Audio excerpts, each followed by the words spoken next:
Hey everyone. Whoa. It's all right, I guess. Thanks for coming along. We'll get started in a minute. If you want to just fill up all the seats that we've got set out. If we need more chairs, there's heaps more chairs. See how we go.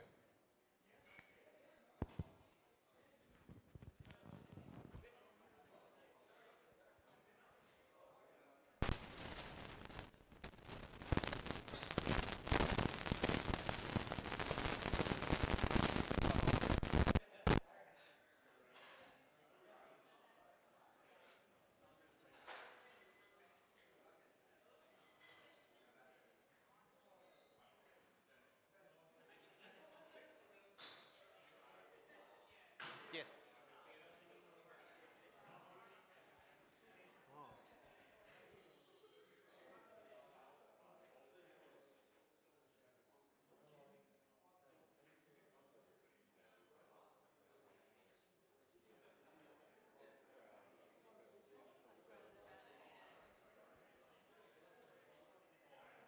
All right, I think we've done well with the chairs. That's excellent.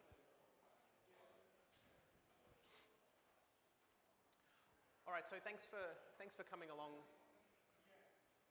If it's too loud, shout out to Rob. I can hear myself, which is different. That's okay. Yep. I'm Jesse, and this is Rob to my left. Thanks for coming along to our November meetup. This is CocoaHeads number 120. If we started at number 1 10, 11 years ago. I'm just going to talk for a couple of minutes just to introduce the evening. Oh, a few people I recognise coming in at the back. I'll go through our code of conduct, our upcoming events, tonight's agenda and sponsors, and a little bit of who's hiring before Kate steps up. First thing, our code of conduct. It's something we put together at the end of last year. It's a kind of it's a culmination of all the other meetups that we know, their code of conducts plus a few flavors of our own. But the TLDR is pretty much that we're a community dedicated to being inclusive for everyone, regardless of gender, gender identity, expression, age, sexual orientation, disability, physical appearance, body size, race, ethnicity, religion, or lack thereof, or technology choices. That's what we added. So far, so good. We have a code of conduct published on the website, and we have a code of conduct at melbournecocoaheads.com email address if you feel the code of conduct has been breached. All complaints made to that email address come to a small subset of leaders, Melbourne CocoaHeads, including myself.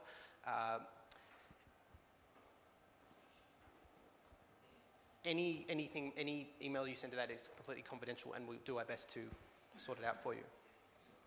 Our upcoming events, we have Hack Night on November 21st, which is a new thing we introduced this year, combined with the Google Developer Group, and that's going really, really well. It's an all-ages event, no alcohol.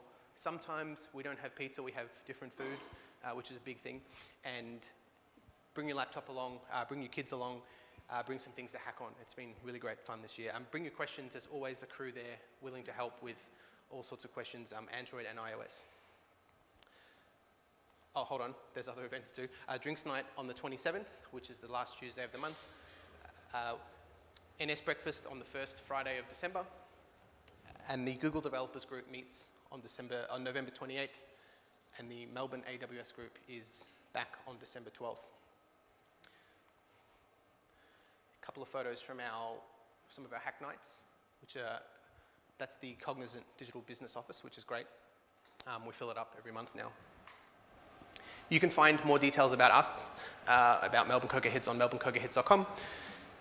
At Melbourne Coco on Twitter, we have a Slack channel with 550 odd people in it.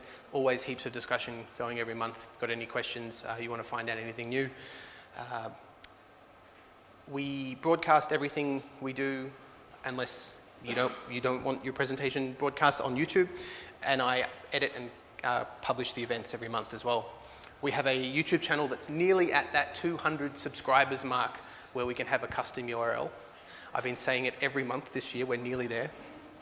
But all the videos from the last 12 months and years prior, most of the videos from years prior are there too. I'll briefly talk about our sponsors this year. Our major sponsor is realestate.com.au. Can't see the REA team here this month, but they've been great sponsoring. The first event that we ever had beer and pizza was at the REA offices in Richmond, so it's sort of stemmed from there. Our silver sponsors are some of the Melbourne community's best places to be. Itty Bitty Apps, Biloo, J-Tribe, Cognizant Digital Business, who are also doing the Hack Night as well, and Explore. Anyone from the Explore team here? I always check. Hey guys, because you guys are just upstairs. Yeah. Our venue is YBF Ventures, and if you've noticed the fancy lights this month and the trees, it keeps getting better and better. Tonight's agenda, Kate is up first talking about AWS AppSync, and Chris, who Kate roped in at the back there, is going to give us a little bit of a lightning talk on some awesome iOS bugs that he's found. That should be good. And then I'm going to jump up and talk about some OpenAPI 3 or some Swagger, previously Swagger stuff. And then we should be finishing up by about 8 o'clock. So before I jump out of the way, we'll do our usually monthly who's hiring. And if you or your company are hiring, did you want to just put your hand up and I'll get you to say who you are and what you're doing? And just start at the front and go around. Hi, I'm Laura from Domestic Cat Software in Abbotsford, for those of you who don't know me. We're looking for mid and senior iOS developers. We're working with a lot of startups, particularly some startups in Silicon Valley building driverless cars. Does that get anyone? No? Okay. See me afterwards if you're interested. Thank you.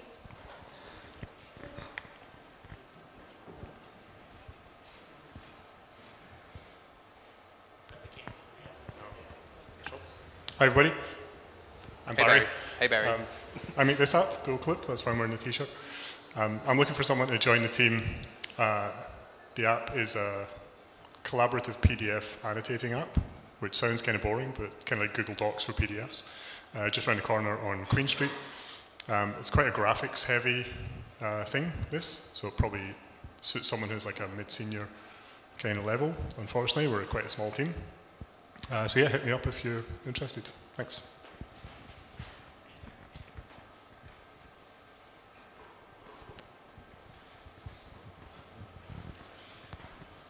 Hi everybody, I'm Gio. I work with iFlix, and we're not hiring iOS developers, but we are hiring product people, and we have a backend position for senior person with experience in data.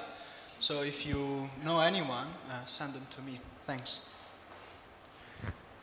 Awesome. Is there anyone else? Awesome. Thanks, guys.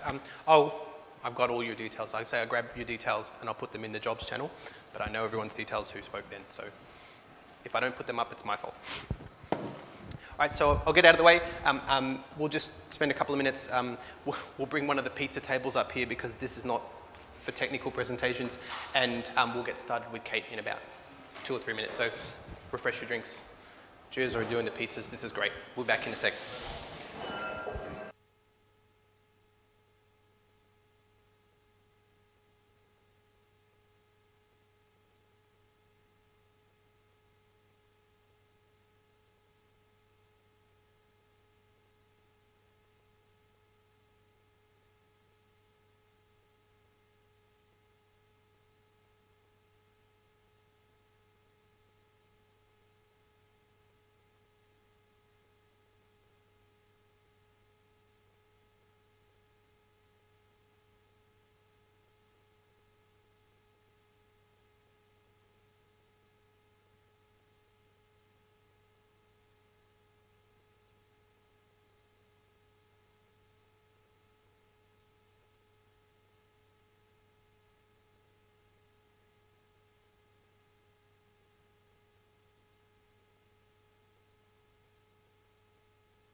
I need a code. There it is. 697.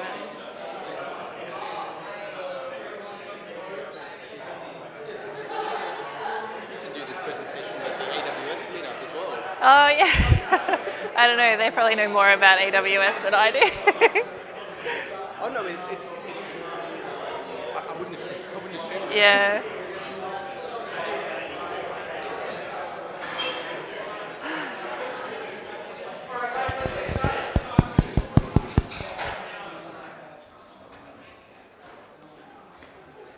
Cool, we're good? All right. So tonight I'm going to talk about AWS AppSync, which is a managed GraphQL service that also has local data store and offline syncing for iOS. Also Android, React.js, React Native, Node.js kind of works on everything. So to give you some background, in 2015 the GraphQL spec was announced. In 2017 the Apollo GraphQL library, which AppSync is based on, was in version 1.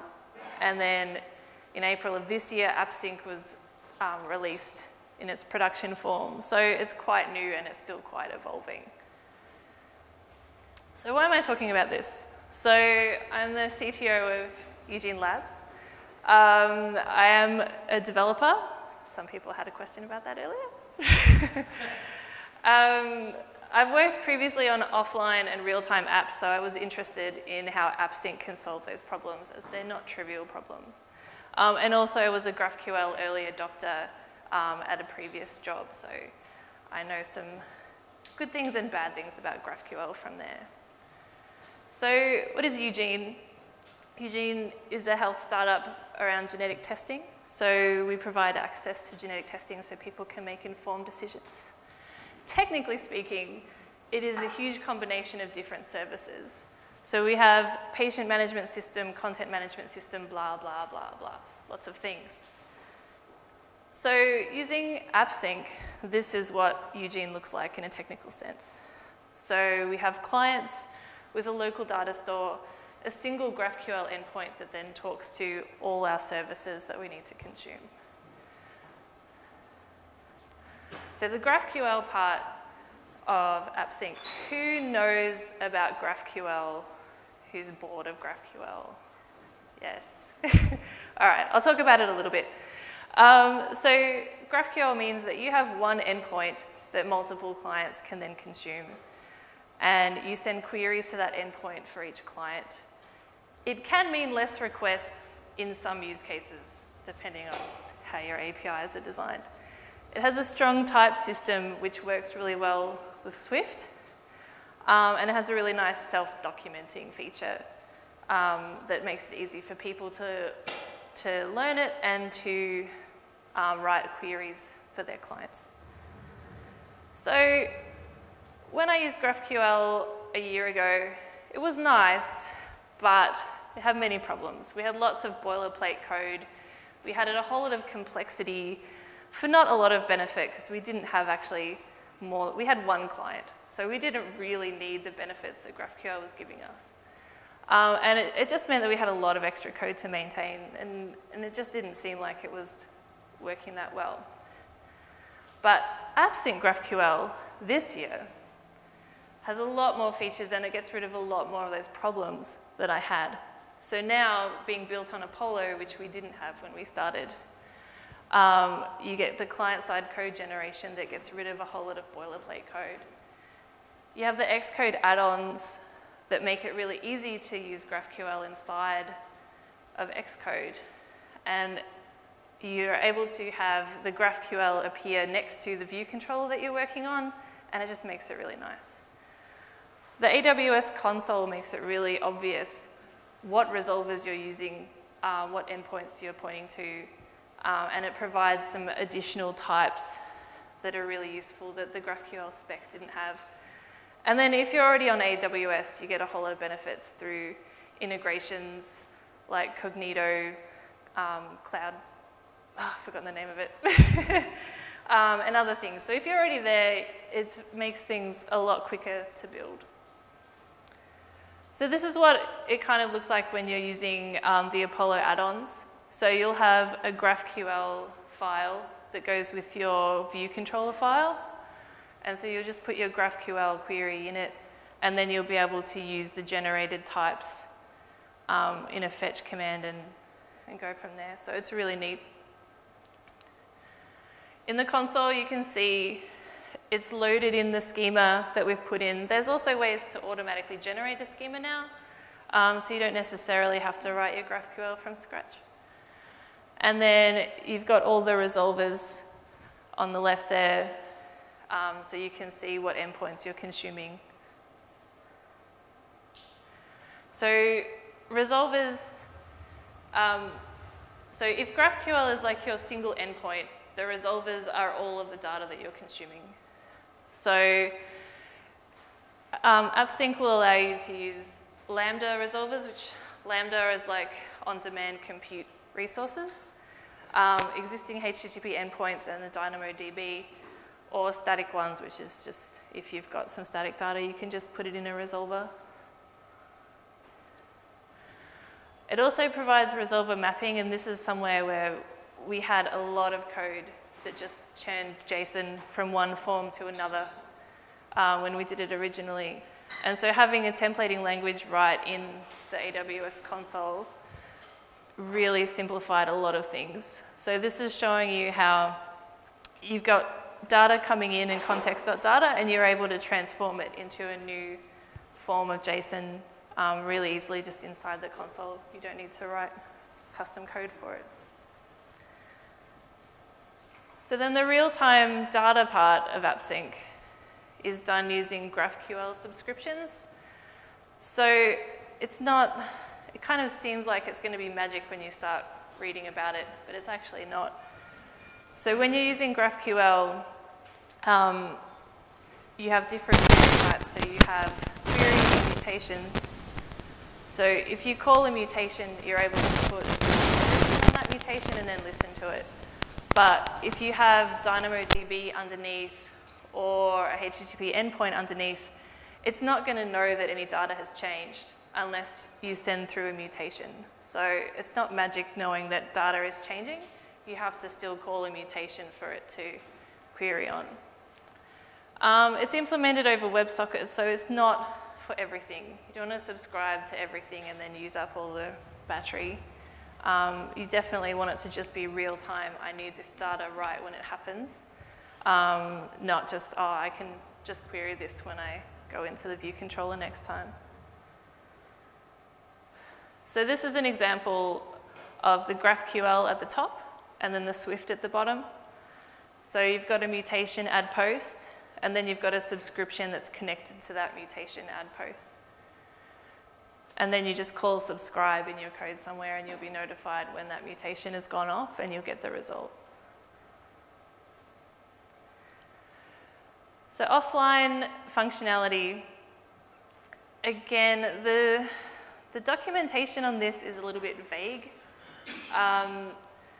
So what it wants you to do is build an optimistic UI assuming that your mutation has been successful, and it'll cache that data locally. And then if you're offline, it'll send that data to the server later.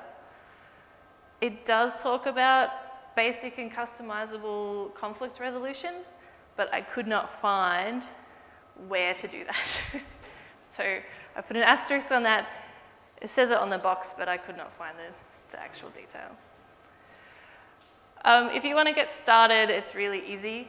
So you can just go in and start a sample project with the event app, which is kind of a good basic view of everything. The chat app, which is specifically for subscriptions and real-time data. And AWS will set up all the infrastructure that you need to get that running. And then you can just run a client app to talk to it. So I think it's really good for new projects. It will speed up a lot of things. I've seen teams spend months and months building bits and pieces that was able to be done with this quite quickly. However, because it's new, it's not really sophisticated enough for existing projects yet. Like, I would like to see where it goes before I would move an existing project onto AppSync. And that's it.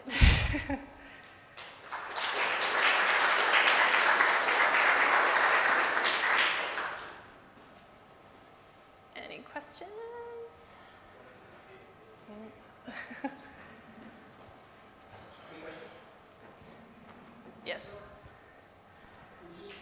What would you say is the biggest...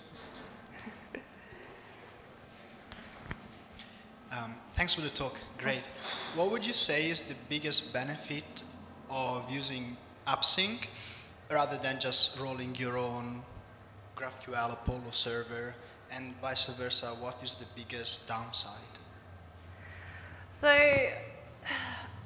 there's nothing wrong with rolling your own GraphQL server. I think in terms of maintaining it, AWS AppSync will be easier to maintain because it is a bit more visual. So I know when we had our own GraphQL server, it was quite difficult to work out what was talking to what and to get through all the levels, whereas here it's quite easy to see what's being talked to. It's quite easy to explain.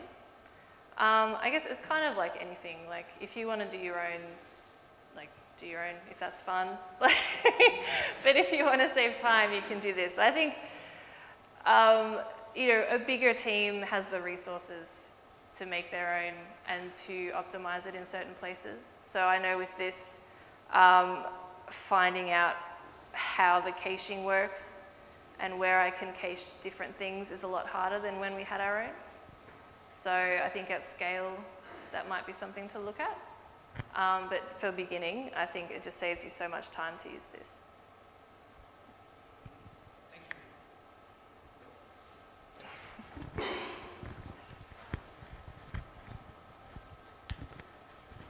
G'day, Kate. Hey. I guess the question I have is what specifically Eugene Labs is using this for, this infrastructure for? Like, is there what a specific use case you needed the synchronization offline, online, or GraphQL specifically versus, you know, more traditional approach? Yeah, so the offline and online and real-time stuff is more of a benefit. So for Eugene, we don't necessarily have data that you need to know immediately. Like we can definitely wait a couple of minutes to load something again. Offline is just nice. So in case of Eugene, we do have a family history survey that you put in all of your medical history. And so if you go offline while you're entering that, that would be really annoying. So this way you can keep entering it and it'll be stored locally and then it'll go up when you're online. Because we don't have multiple people editing the same data, we won't have that conflict issues. So that's why I can't give you the background on that. But it's definitely, because it's basically free with AppSync. And GraphQL, I would advocate for something that has so many services that we have. So rather than having... So what you're saying there is it's a good aggregator? Yes. So yeah. if you've got a lot of different backends or things you want to aggregate together into a single data source, yes, it's good for that. Yeah, yeah. And it not only is it an aggregator, but it's really good when you've got a mobile client and a web client and an Android client, that they can have their own queries on the same endpoint, and you don't have to create different backends for each client, which you would do to create the most optimal experience, right? So yeah, it saves us that way as well.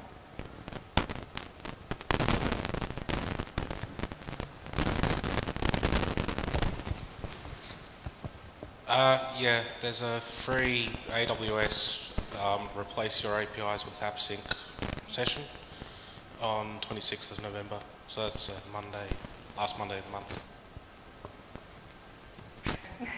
Question.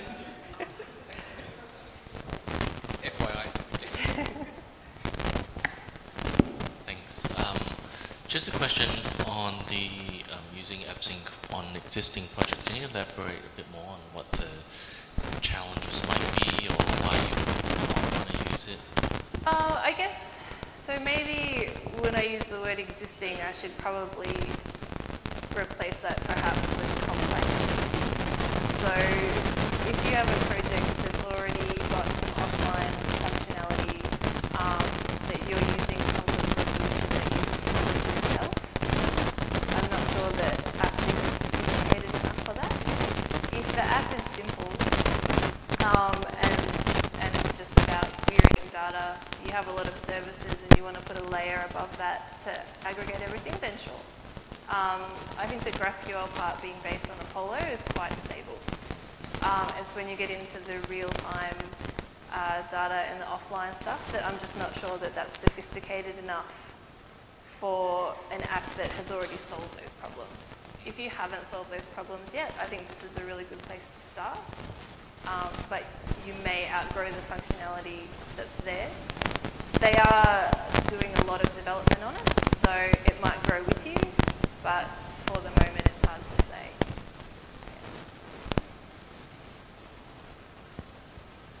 I had one question about, I guess, like behind the GraphQL.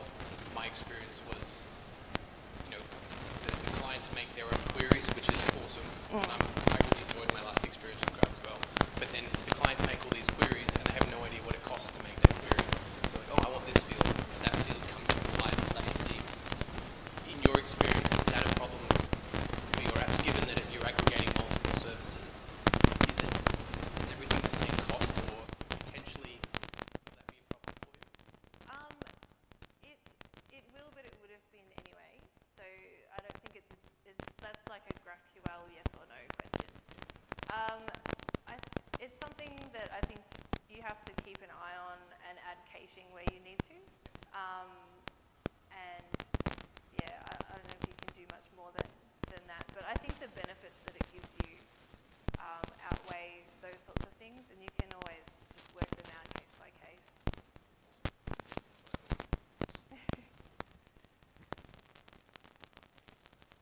Cool. Thank you.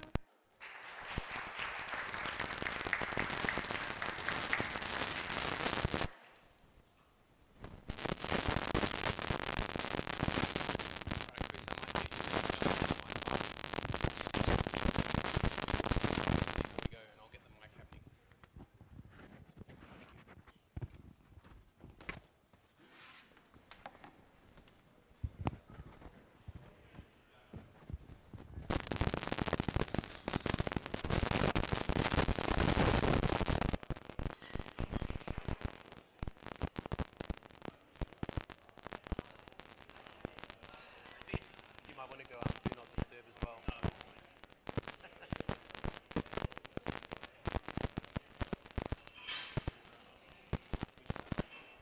This is muted.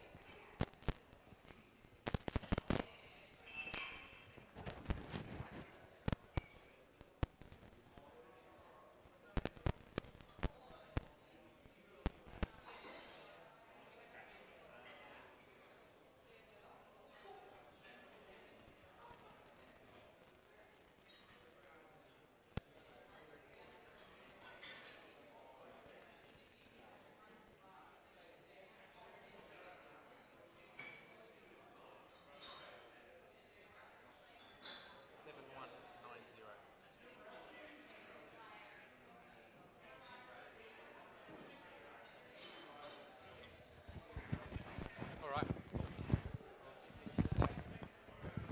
Here is. Here? No. Is not muted, just drop it in your pocket.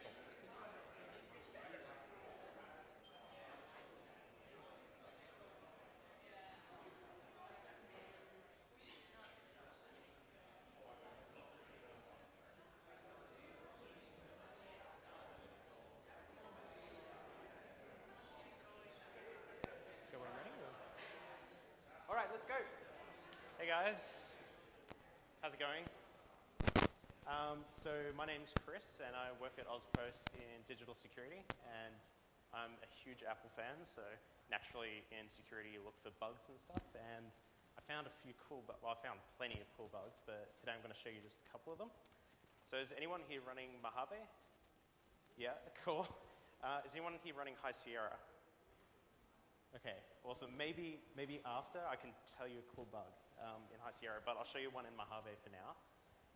So if you want, you can get your laptop, otherwise I'll just show you here. If you go into your Finder, and this is actually huge, so some really big changes have been happening to AirDrop.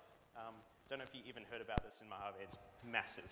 So if you go into your Finder, and you go into AirDrop, and then you go back to another folder, what happens is, if you want to go back, you get this like really big airdrop icon. Not really sure what's going on there. Was there since about 3 months ago. I thought someone else would have reported it, but apparently not. So it's been there for a while, so I should have reported it. Yeah, so that's something. And so what I will say for anyone running High Sierra, don't go into your user account and put in an emoji on your password, because you won't be able to get back in. Not without a lot of effort. So don't do that. Now, I don't know if I can switch here to my phone, because I've got some iOS bugs that are probably a little more cool. Let me just see if I can switch over. I need to be on Wi-Fi. Oh, that's fun. Sorry? Yeah.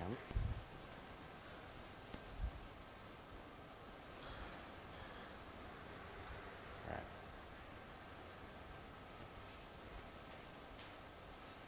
I've got Stream Shark, but I don't have CocoaHeads. Why is that? Jump on the Wi-Fi. So I'm on. Yep. Yep. This is another bug. Yeah. What the hell? This could actually be another bug. Can I stream onto that? Yes. Go put that back on. Yeah. Or can you, or do you need a cable? Do you need a cable? I can grab a cable. I've got a cable. Yeah. I'm sure someone in the room knows. Thanks. Alright.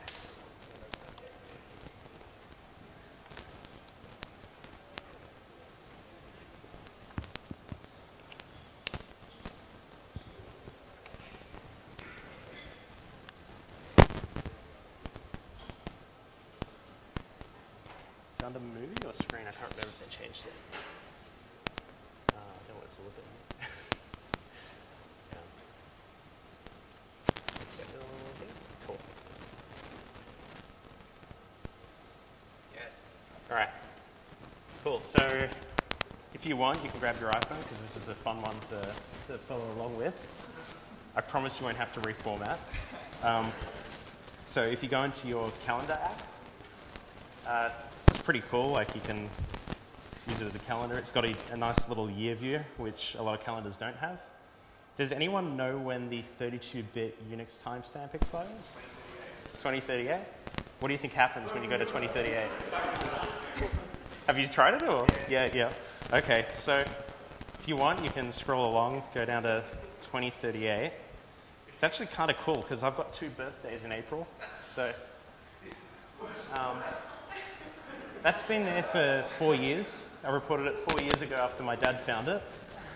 Hasn't been fixed. I spoke to some friends at Apple, and they said, like, I asked when are you going to fix it, and they're probably like 2037. So. Sounds about right. If you go a bit further down, it gets a bit more fun. So go further down, and then, I don't know, maybe I'll go back up. But I don't know what year I'm on now. Years are gone, so it's revolutionary. Yeah. So, interestingly, this only affects iOS, not macOS. Works on the iPad as well. So, if I go here, I can see I've got like 2 Aprils here, so I might go into April. And so that's pretty bad. And then if I go further in, you can see like I've got Monday, grey, if it's a weekend. So, yeah, so those are the 2 main bugs. There's one other bug which I thought was kind of cool. At first I thought it was a security issue, but it turns out it's just, well, more of a problem with Twitter, but I'll show you anyway. So, if I come to this website, it's https blog. If I copy this URL, what do you think will happen? Like this. I don't know.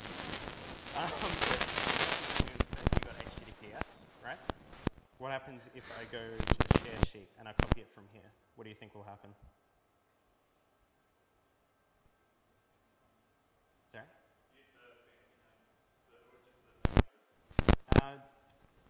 there's a similar issue actually in Mail with a Mail 2 link. You get the Mail 2 protocol in copying, but no, this one's a little different. So you get, in this case, HTTP, which is, so this isn't actually iOS having that issue with, oh no, I've got, so that's not actually, the lack of HTTPS is not iOS, that's actually an issue with Flickr. So what's happening is, when you copy from here, you're actually copying the canonical link in the metadata. And Flickr just so happens to be using HTTP, not HTTPS in their canonical link, which is probably a bit of a worry on their end. But it does have an advantage if you're on a Google AMP webpage, because it'll get rid of all that Google garbage on the URL. So it actually has an advantage as well. I think that's probably like, I'll leave it there because I've got plenty of other bugs that I can show, but I think that's probably enough for now, and maybe next time I can show some more. I also found, I don't know if you remember a few months ago, there was like when Mojave came out, you could, they introduced arrange by stacks on the desktop. And if you saw on the keynote, they had like a messy desktop. And what would happen, I found in one of the betas, when you right click and you hold down the option key, instead of clean up, you had a mess up option. And they've removed it. It's like the one good feature, and they've removed it. Anyway, so yeah. I actually got hate mail for that as well. It was pretty crazy. I went on to Gizmodo, and then I got some hate mail saying like, hey, this is a waste of time, this is not real journalism or something. I don't know, pretty funny. Yeah, so anyway, those are the bugs, and yeah, thanks for listening.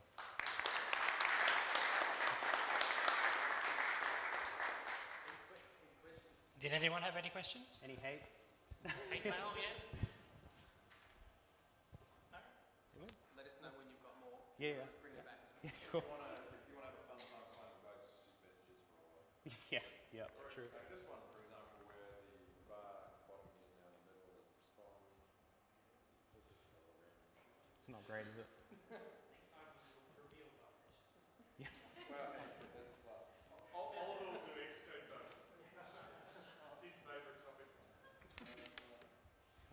Awesome. We'll be back. Grab a drink. We'll be back in like 5 minutes or so. And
right.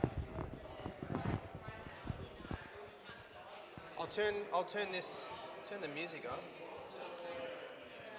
Whoa.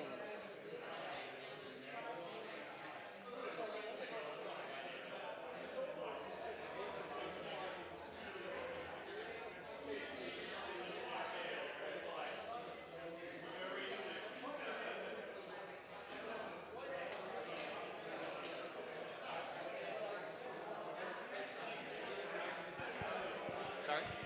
Mixing in the room here from the next mic. All right.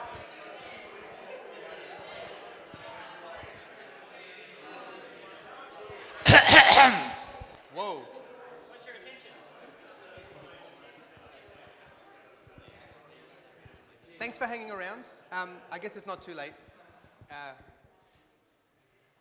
I should have done some research on AppSync prior to my presentation, because I was also thinking as I was doing this, I could also do a talk maybe on some GraphQL basics, because that was some experience I had earlier in the year. But as it turns out, this presentation, tonight's unofficially like the API night, because I'm talking about OpenAPI, or as I just added to the bottom of this slide, Swagger 3.0. It's known as Swagger, but it's not Swagger anymore. And as I'll get to in a sec, this is sort of defining RESTful APIs as opposed to GraphQL, which for anyone who's done RESTful APIs, there's a shift there. It's like, where's my HTTP status code? But it's a cousin talk, because I'm talking about taking a spec, which GraphQL kind of helps you build itself, and generating source code from. So it's a very similar concept. All right, so this isn't green fields, but imagine green fields as green trees. You start a new project, or you join a new team, or sort of something new is happening. What do you need to know to get started? You're a mobile app developer, a web front-end developer. You're developing something that needs to talk to an API. What do you need to know? Even if you're developing the API yourself, or working with someone who's developing the API, what do you need to know? What do you think about, like, where's my endpoint? What's the structure of the call? How do I authenticate with this API? Is it JSON? I actually don't think people ask that question anymore. It kind of hits them when it's not JSON, if it's not JSON. But you ask these sort of questions asking, well, are there any API docs? The answer often is no. Often the documentation is the most recent iOS implementation. What's the endpoint? Where do I start? Where's the .com/v1 whatever? How do I authenticate? Is it tokens? Is it OAuth? What is OAuth? That's a different talk. Should I trust this response? This API is returning this data, but how do I know that that's right? And what does 418 mean? I'm getting a 418 in this case. If you look it up, it's a teapot, but that can mean anything. It's like this. You arrive at a new project, and what I'm pitching to you today, apart from the IKEA passion I have, is the API or OpenAPI or Swagger is that kind of answer. It helps you answer those questions. Now there's a caveat to that, because if there's no API spec, it doesn't answer any questions. You've got to write it yourself. But by virtue of trying to create the spec, you'll answer the questions along the way. So tonight's presentation is kind of what is OpenAPI? And the first answer to that question is it's Swagger. Has anyone heard of Swagger? Prior to me mentioning that this is Swagger, did you know that OpenAPI was Swagger? Yeah, okay, enough people, not 3, 4 people. When I'm going to talk about sort of defining a schema, I'm going to go over a really simple example. Then I'm going to go over some OpenAPI CodeGen, which is a project that has been, what I'm talking about has been forked from the original Swagger CodeGen. And then I've got some extra content. If you like the Hydraulic Press channel YouTube channel, they always have extra content at the end, and that's exactly what I'm referencing. So what is OpenAPI? It's basically a standard language agnostic interface to RESTful APIs. So it's the cousin to GraphQL. The TLDR is it's a YAML file that defines your API endpoints. And it defines the response, it defines how you would send a request to it, and how you would authenticate with it. That's basically it. So instead of handwriting a README file, which we're all doing, and I did last week, this is a standard for defining a RESTful API. The Swagger def for a GraphQL API would be about 5 lines long. It's for RESTful APIs. It's designed specifically for that, and you'll see that in a second. Now, things you can do with an API spec once you've got one, and this applies to GraphQL as well. Once you've got a spec, if the spec's any good, you can generate API documentation from that, because itself is just a YAML file or a JSON file. You can generate your docs. You can generate client implementations, so that would be the code you run on your phone or your mobile device or your front end or your JavaScript app. You can generate server implementations, and the server implementation would be that kind of last mile of transformation out to JSON. You can also, and to extend on that, a more complex use case would be to validate the API response. So what the Swagger def or the Open API definition says is the response should look like this. Through some of the tooling that's open source and available, and even it's quite simple to write your own, you can validate that response. And we're getting a lot of business value and time saving out of being able to validate responses. You can also build, by validating responses extends to building automated tests around a third-party API or your own API. And I'm not talking about writing unit tests in your API code. I'm talking either that or external tests. A little bit of background, as I've referenced. Open APIs is open source under this Open API Initiative project. It's got all the big names attached to it. Version 3.0 has been around for just over 12 months. And 2.0 was the one that was previously known as Swagger. So although Swagger has become Open API, Swagger is sort of what was called a 2.0. And nowadays it's all Open API, and the Swagger is the Smart Bear company's kind of brand name for their tools around Swagger. And my point here is it's essentially a superset of JSON schema, and I'll talk about JSON schema in the next few slides. Why am I talking about this again? I'm conscious that I spoke about this 12 months ago, or a little 18 months ago. It might be fresh to some of you, which is good. But the reason I thought I'd talk about it again, and I even used the same pretty trees that I took. And t-shirt. And t-shirt. Yeah.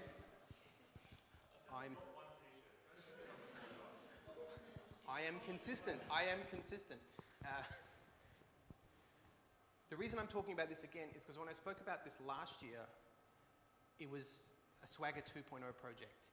And anyone who's kind of worked closely with me on these projects knows that the tooling around Swagger 2.0 was quite frustrating and poor, and it never really felt like it was doing what I, in my head, wanted it to do.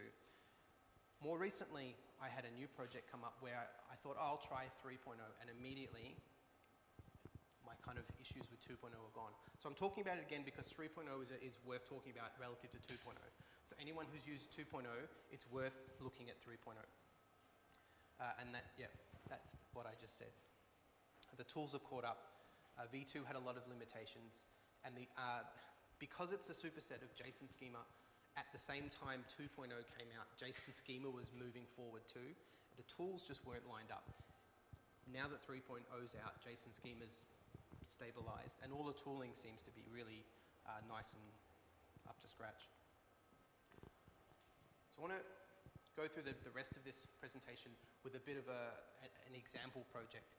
I'm going to try and flick between slides, but basically what I've done is I extended the little app that I wrote last year, Melbourne CocoaHeads events. I added an app icon, I updated it to Swift 4 or 4.2, and I regenerated the API. I also updated the API because might as well do everything, fixed a few typos in the website at the same time. It's been a very busy weekend, long weekend.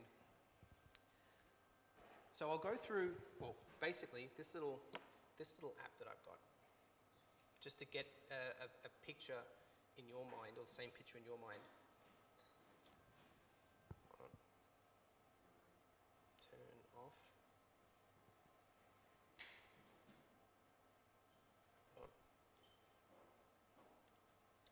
So I built a little iOS app, and it talks to the Melbourne CocoaHeads events API. Very simple, but you can go to the events, you can refresh it. It must be ordered by the end date because tonight is still appearing. I thought that might disappear after 6:30. And yeah, you just tap through and it uses a URL that's part of the JSON package to then just load the web page. It's very simple. So you can see, I mean, there's nothing special about that. So what this is doing is it's got a code-generated API project in there, and it's hitting the endpoint. To show you the endpoint, if you go to, if you get cocoaheads.com, melbournecocoaheads.com/events, or /API/events, you get back this relatively benign JSON document back. So it's just data with an array of events. So that's the reference point for this. They have standard things like self-links that link back to themselves, on the web links that the app's using. It's all stuff that was already there in the database. So I will go back to DexSet.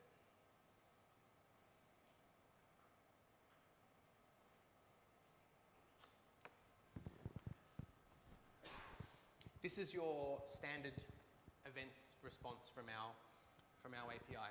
As I just said, I've condensed it slightly. It's not pretty printed as much as it could be. I've condensed it to fit on the slide.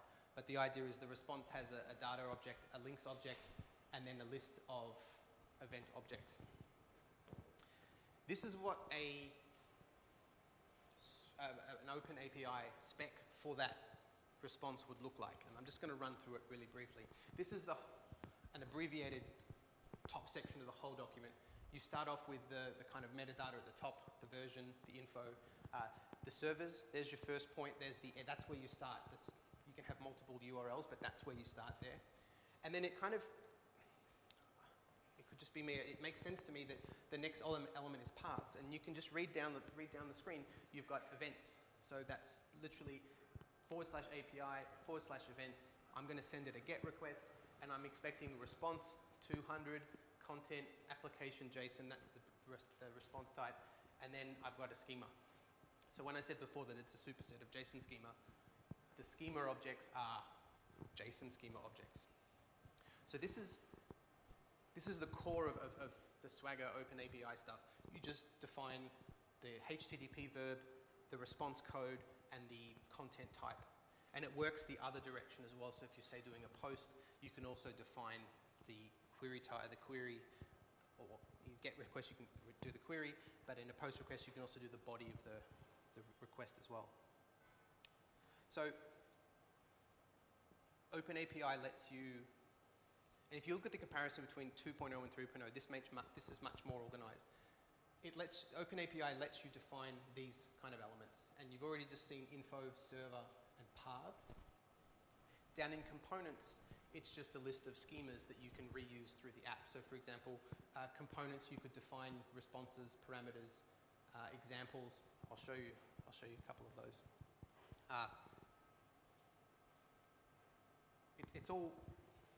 It all starts to repeat itself. These documents get quite long.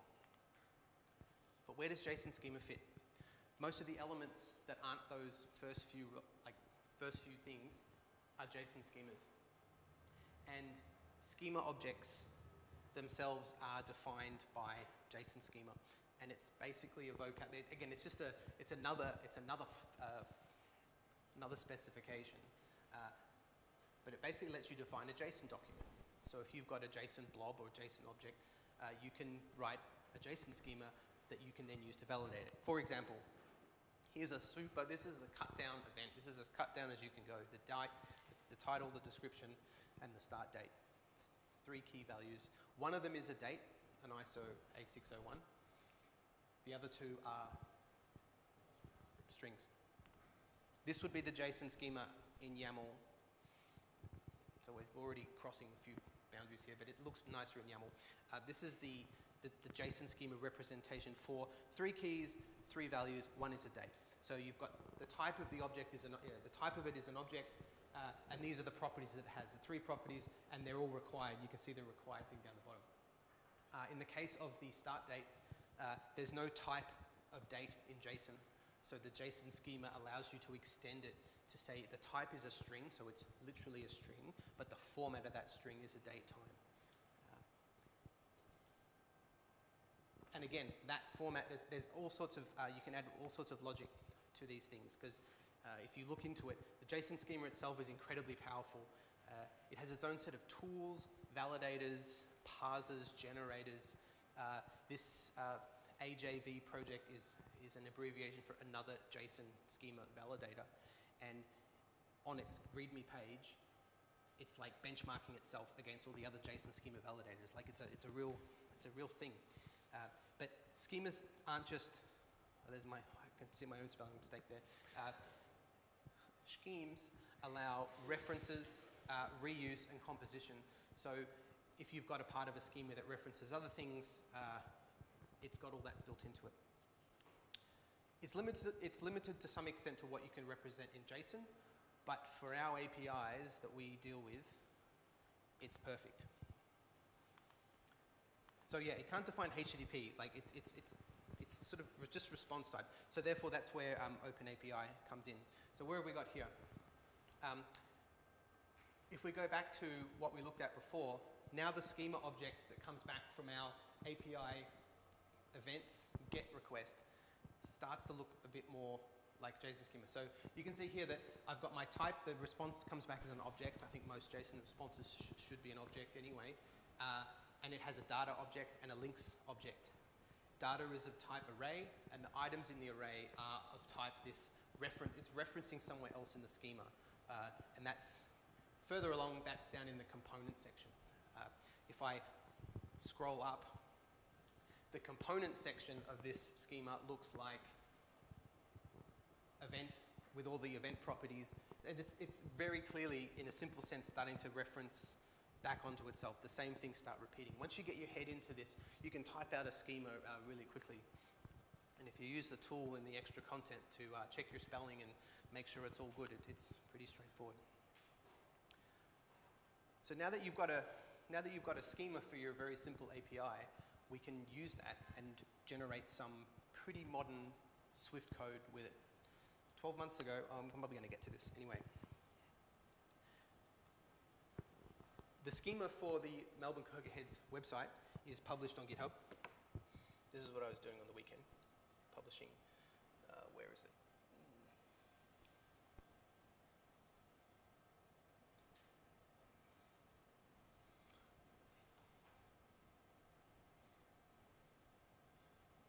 It's one of these tabs. Nope. Nope. Okay, I got the API client. Okay, it's just here. Website. Security vulnerabilities, oops. Where is it? It's schema, OpenAPI. So just included in the directory of their website is just that schema I showed you. So it's just a YAML file with all the things. There's a few extra elements there where you can add examples and other things which will come useful in a minute. And what you can do with that schema is, well, obviously because it's a Magic PHP project, it's published online as a JSON file. Now that that's publicly available, you can use this OpenAPI generator tool to generate a Swift client from it. So you can brew install OpenAPI generator. It's this Java thing that I just tried. The brew is not in its setup instructions. I tried it and it works and it's there and it's a modern version. So I don't know how to run Java apps otherwise. Swift format is also recommended to install with it as well. It's actually a really good idea because it generates it and then you can cut out all the extra white space and bits that you've got there. So it's actually great. So you take OpenAPI generator. The generator is Swift 4. It also supports Swift 3 and Swift 2 for now, for just legacy's sake. You can give it an output directory or use the current directory, so it'll just put it where you are now or in a directory. And you give it where to, you just point to the API or the Open API JSON file. Then you pipe it through Swift format and trim the white space, and you've actually got everything you need. Now what's really interesting is what it does, and compared to 12 months ago, it's actually really, really good. It generates a CocoaPod like Carthage compatible framework. So it just dumps everything into the folder you tell it. It's got a pod spec, a Carthage cart file, a couple of other dot files that you can play with. It's in Swift 4.2. The models are value types. That wasn't the case last year. It utilizes Codable. That wasn't the case last year. It's type safe in the sense that your your required fields that you specify in your API spec come as required objects, or non-optionals. It has a type for dates. So everything that the API I wrote there, it comes back as Swift types, as I expect. There's a few customizable options that you can tell it to not override certain files if you change them. For example, I changed the built-in version. The problem with it is its dependency on Elmo file. If I was thinking of contributing something to this, you'd just write a stock one. You wouldn't make it depend on Elmo file. But I changed, locally on my version, I changed the version of Elmo file that it points to. It seemed to work. So I was pretty impressed with what it came up with. Now, we could dig into the code, but the point is, and as I discovered, and if you look through the Git history, I discovered it very late on Tuesday night, it generates this dependency. And I was ready to just take the code that it generated and slurp it into my app. But what it actually created was a fully functional CocoaPod. So you just, well, what I did is just commit that to an extra Git repo and then depend on that in my other app. I was pretty, I'm like, okay, great. I don't have to deal with that code in my main app. It just comes through as the module name that I tell it to, and it's there. I'm not a huge fan of CocoaPods, but it made it very simple. And in the three layers to generated code I wrote here, that's layer 1 or layer 0. That's the generated code. Commit it to a repo over there, include it in your repository, and you can tag that on GitHub and then depend on specific versions as you go. And then just sort of BYO application models and extensions. So there's a few core extensions you might want to add. And an example of an application model is maybe you don't need all the objects you get returned. So you just create your own. And I've got some examples of these layers here. And then BYO view models as well. So you've generated some code. You've pushed it up to GitHub. That's what I had here.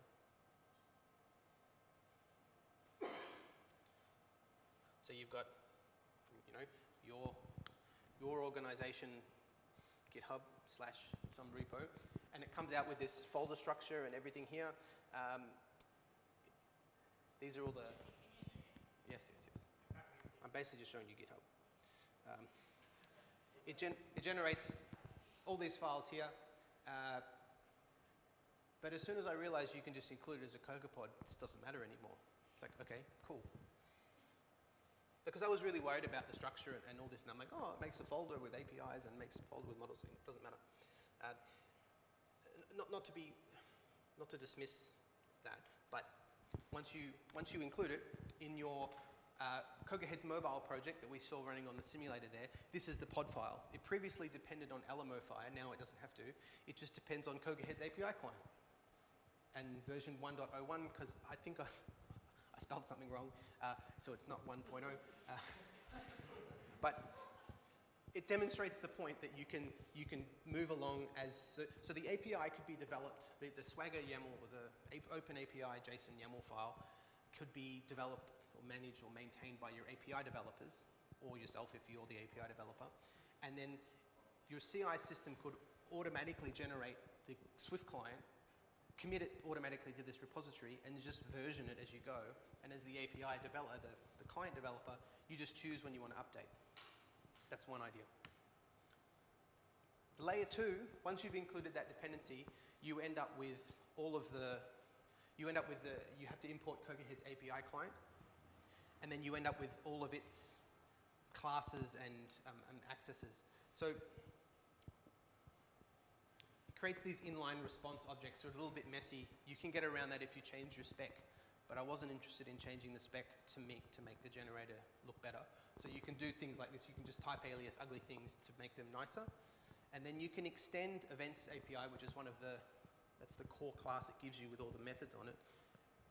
If you want to, why did I do that? I wanted to create a different response that returned a result type. So I just, because you can just extend things in Swift, you can create your own methods that call into, so get events here calls back into itself, the parent method, I think, and then calls the completion there. So that's one example of extending what they give you.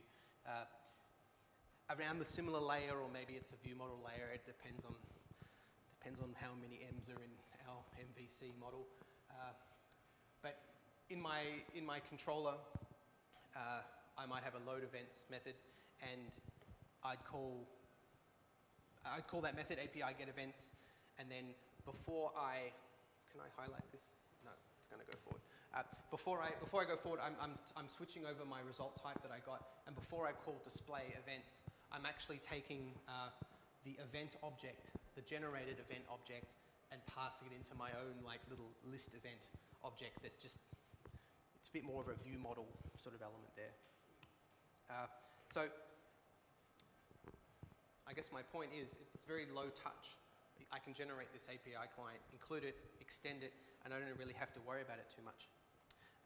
These two things are up on GitHub, CocoaHeads iOS and API client. They reference each other. They work really simply. I've got some good links here to the Open API specification, Open API tools, the Open API generator, and there's a good README here on the difference between Swagger 2 and Swagger 3. Before I go into my extra content, I will just show you a couple of the models. So I've turned my Xcode up big, and it's a very simple app. It's got one view controller, two, one main one, and inside this is that load events method. Let's get rid of this here. This is load events just here that I just showed in that slide, and it calls into the get events method that I've extended, and that calls into get events on the generated class. And the generated class is quite kind of long, so it comes up with this events API class. And you can see here it generates all the endpoints. This is an endpoint I didn't show. You can get an individual event, but it adds the comments in that you added in the Swagger definition. It adds the HTTP parameter, all the comments and all the bits and pieces you added in there. There's strings in here that it's not perfect, but you don't have to touch this stuff, and it's backing onto LMOfire as well. So get events is what I wanted to overload, and I just did that in my own extension up here on events API. And the only reason I did that is because I wanted a result type out of LMOfire instead of standard one. The other extension point that I added was once you map over this result type, you've got response.data, and you compact map the data, because we know from the spec that data is just an array of events. I map that over to this list event type. And list event is just another struct that has a failable initializer, which is super handy, especially because compact map will just get rid of it if it's not valid. You can map over things that, you can fail when you need to fail. So for example, if URLs aren't valid, nothing to this point has done that validation. You can jump in. It does a few things like the keyword description. It's a bit vague in Swiftland, but it handles it by adding an underscore. So they've thought of a lot of things. But my list event is my little value type that my app deals with, and from then on in, I'm not concerned with the generated code at all. It's super tidy. I was pretty impressed. From my experience, I think this would scale to something real as opposed to this. jump back into my extra content. So extra content, as I mentioned, with the Swagger spec or with the spec like this, you can generate documentation. Now the JavaScript community have jumped on board with this, and they do websites and CSS and all those things, and that's really handy for documentation. This is all you need to add to use this redoc documentation doodad. You don't have to include it in your project as an NPM dependency. You don't have to have a grunt build task or a whatever it is build task this month. You just include this. It's hitting their CDN, which is great. So what I've done is magic of PHP, included this in a view, and if you go to melbournecocoaheads.com/API, there's no, I've done no code, you end up with some very fancy, at least fancy. I need to convince a few people at work that this is fancy. There's different opinions. You get some documentation based on what you've written. So you can come in here as a developer and you say, okay, what's this API about? Okay, get events. Oh, great, this is what I get with a 200 response. You get the data, it all unfurls as you tap on it. Over on the right-hand side, you've got the different endpoints that might have been defined, and then you've got some example, and I've added the examples myself in the spec, but you've got some examples there of what the data might look like. So if you arrive at a new project, this is super handy, and there's zero work to add this. So Color Me very impressed with that. So is it just a web page that's taking the swag out there? Yep. Yep. The first in this here, there's this redoc parameter tag here, which is my JSON file. It does the rest. That's a total win. You could sell that to anybody, sell that to any business. The second thing might be a bit, people might not like, but in Swagger 2.0 land, you had to, like, one of the better tools was this web editor that would validate your Swagger YAML JSON thing as you wrote it. It was the worst. I tried to get it running locally. Again, it was some Java thing and I couldn't install it with Homebrew. For some reason, I'm like, okay, I'm going to look a bit differently. There is a plugin for Eclipse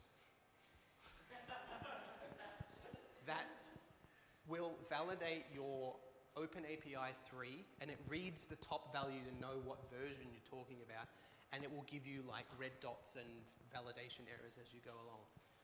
Eclipse is free. This is part of a bigger package this company offers. But for the purpose of writing this spec and then some specs I've done at work recently, it's great because you end up with it. The errors are really esoteric. They don't make any sense. Like if there's an error on line 4, it'll hide all the errors after the fact. So it's not. Anyway, you get better at writing it eventually. But yeah, that's. I have it open. I don't think I've got it open at the moment. I had it open today, and it's not too bad. There is also a plugin for VS Code too, if you don't like it. Is there? Yes. Okay. I should try that one. But the Eclipse was a funny one. So that's all I had prepared. I think if you're interested in this topic, it's something I spend a lot of time advocating for, writing writing client-side scripts to validate using these specs. If you want to talk to me about it later on, down the line, something I do a lot.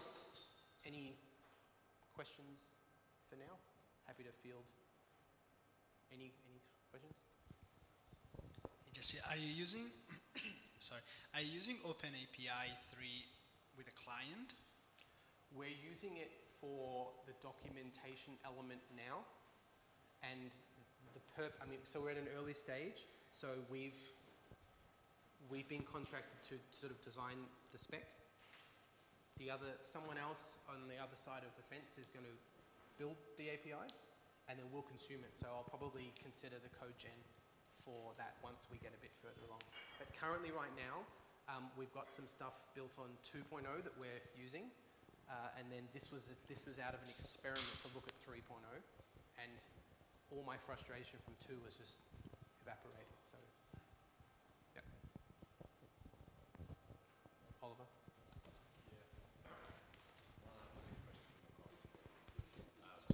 Yeah, it's always comments. Anyway.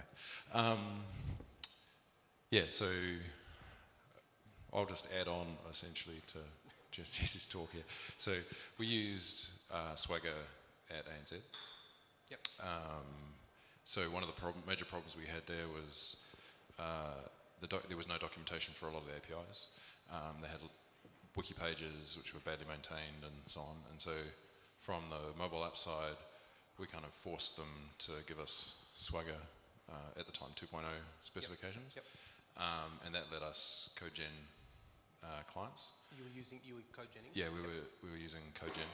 We weren't using the Alamo Fire or the generated client, we were just using the model types. Okay. So that's another use case. You can just use parts of the generated code. You don't have to use it all. Because it does come in as just a separate framework.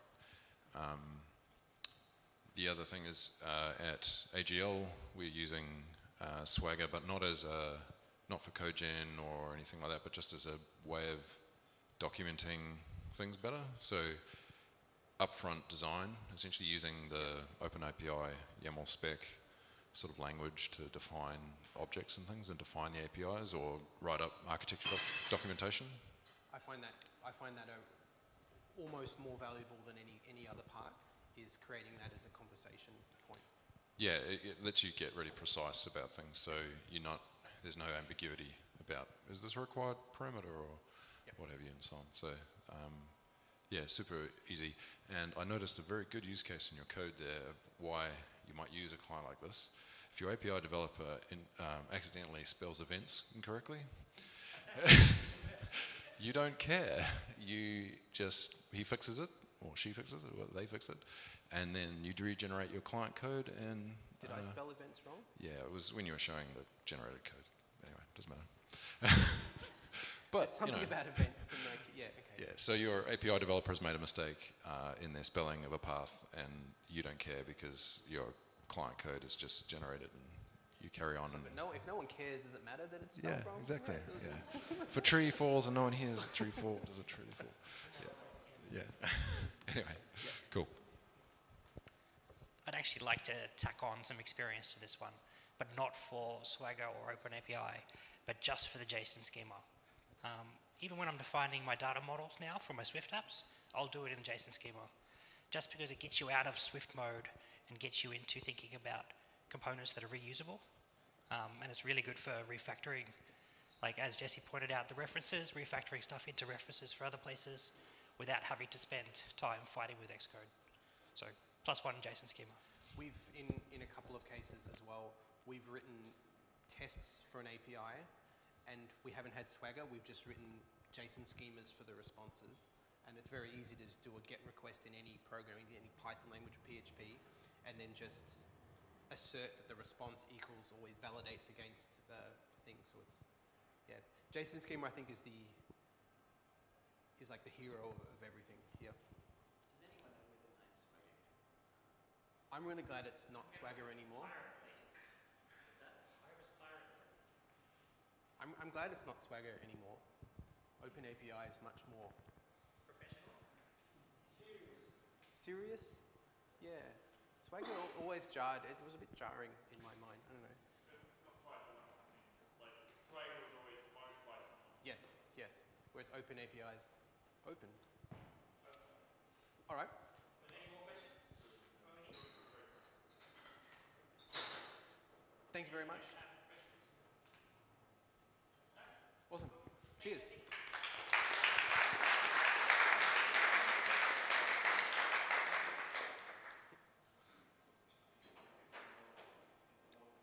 I'll just swap back. I'll change modes. Thanks for coming tonight. We've done perfectly for time. Our next hack night's on the 21st. Rob, is that correct? Yes. It's at Cognizant just down the road on William and Little Collins. Little Flinders. Flinders Lane. If you plan to come, please RSVP and please arrive before 6:30. You'll get locked out, corporate buildings, etc. We do have a pass now that we can get you in. Okay. So when Jesse arrives late, we can let him in now instead of turning him away. No. When anyone other than Next drinks night is at the Mill House. Last month it was at a rooftop bar. How did that go? Yep. Oh, you could see it from your, yeah. Next NS breakfast, December 7th, Higher Ground. No, RMIT. RMIT? Yeah. Okay, I'll update. Well, we can update the things. Next meetup is December 13th. This month is nearly like the earliest it can be. Next month is the latest. That must be 5 weeks between now and then. That'll be our last meetup for the year. It might change. We might do something with the Google Developers Group. Last year we did a little Christmas party, something, and that was fun. We've got this room. Yeah, maybe we'll mix it up a little bit. Thank you very much. So before that, yes. Thanks Jesse for another great night.